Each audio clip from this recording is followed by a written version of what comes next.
আসসালামু আলাইকুম। আপনারা কেমন আছেন? নিশ্চয়ই ভালো আছেন। বাসায় প্রিয় মানুষ এসেছে। ১ মাস ৯ দিন ছিল। কত মজা করেছি, হাসাহাসি, লাফালাফি, আড্ডা, কত কি করেছি। সব তো আর ভিডিওতে বলা যাবে না, সিক্রেট। যাই হোক, আজ সে চলে যাবে। মনটা খুব ভারাক্রান্ত। তবুও তো কিছু রান্না করে তাকে দিতে হবে, কারণ এত দূর জার্নি করে সে রান্না করতে পারবে না। তাই তাড়াহুড়ো করে রান্নাঘরে চলে এলাম। প্রেসার কুকারে তেল দিলাম, মশলা দিলাম, দারুচিনি, এলা এলাচ দিলাম। তারপর আমার একটা ম্যাজিক মশলা আছে, সেইটা দিয়ে দিলাম। হলুদের গুঁড়ো, ধনিয়ার গুঁড়ো দিলাম।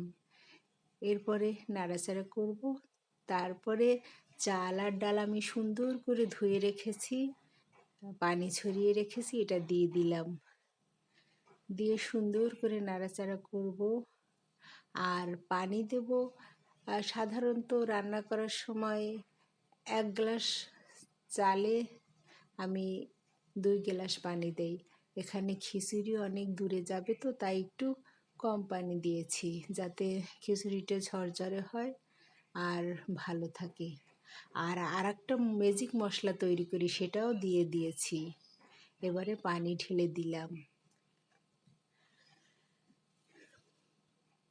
পানিটা বলক আসলে আমি ঢাকনা দিয়ে দিব।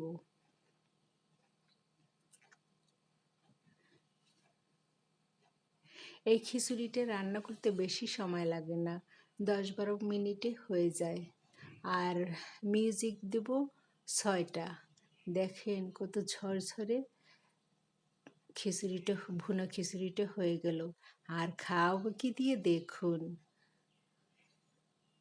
গরুর গোশতের ভুনা করেছি, খুবই সুন্দর হয়েছে।